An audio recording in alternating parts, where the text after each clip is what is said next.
Hey guys, this is going to be a video on Mora customer service in Sweden. Well, I bought this knife right here. It's the Mora 2000 NeverLost edition. I paid $45 for this because it's got this awesome orange sheath, which my camera is not picking up the color at all. It is like a neon orange in the orange here. And plus I wanted the Mora 2000, so I got this one. Well, I was batoning with it. This was a couple weeks ago. Maybe more, and well, let's just say I snapped the tip. I'm talking probably this much of it from here down, snapped off.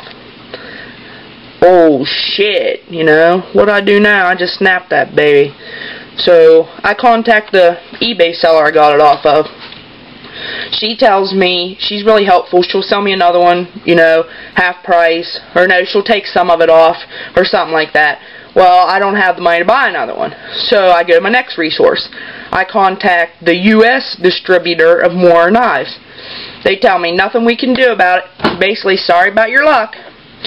Okay, we're going up this scale here.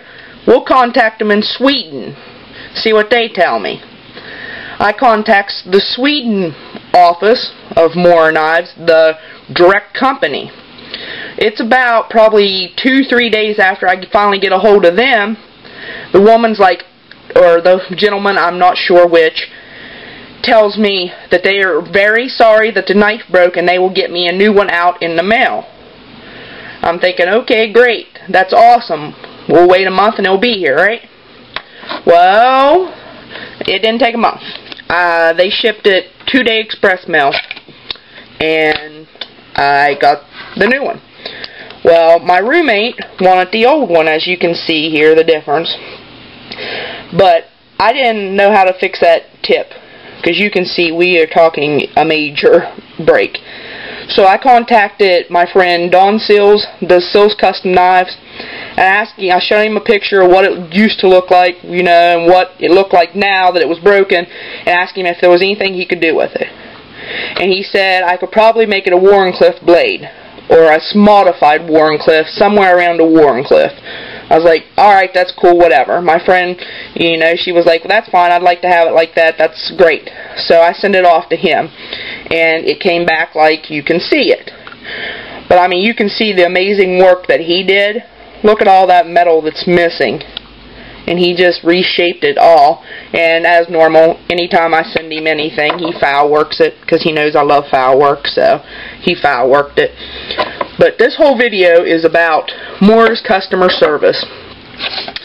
I would have to say their U.S. distributor is quite not helpful. They just kind of was like, too bad, sorry about your ass, you know.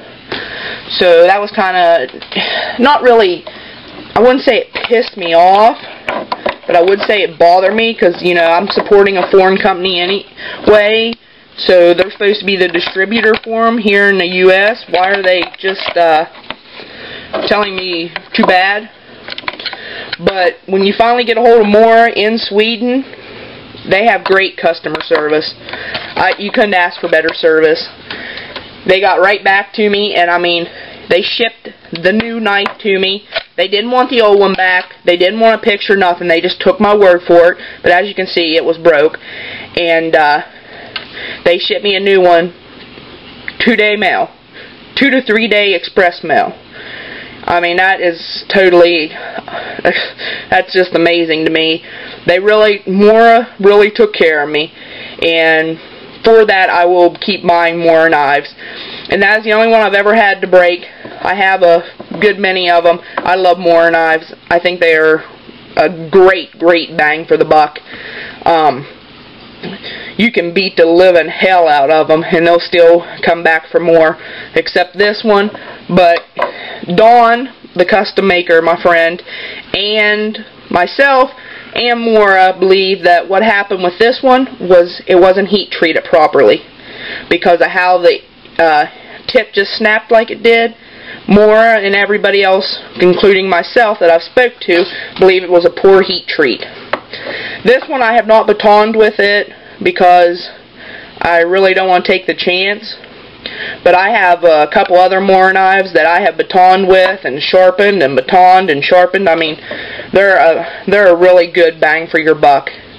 I am really pleased with Mora's customer service, and I really like their knives. The only thing I will say about their knives is, in my honest opinion, their carbon steel is 10 to 1 times better than their stainless. Their carbon is better for batoning, it holds an edge better, it takes an edge better. So anytime I buy a Mora knife from now on, it will be carbon. This one here is stainless. And all the other ones I have are carbon. So I kind of don't like their stainless for that reason, but, you know, it is what it is. But I have used this for other things. I'm just don't feel like batoning with it, because I really like it and I don't want to lose it for that when I have multiple other knives I can baton with. But my whole point is to tell you, Mora stands behind their products. They're a great company. They might be foreign, but they make great knives, good bangs for your bucks. If you're like me, your bucks are scarce right now, so you gotta watch how you spend them. So, I mean, I'm really amazed with Mora's customer service in Sweden. U.S. distributor, as I said, they're not too helpful.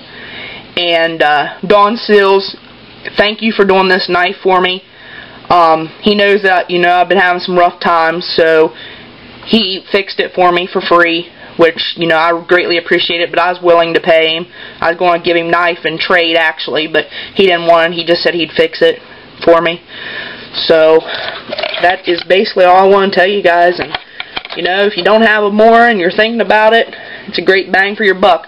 In my opinion, get a carbon one. The carbon takes a little more effort to keep from rusting, but it's 10 times better in my opinion. So, you all take it easy, and I'll see you in my next video.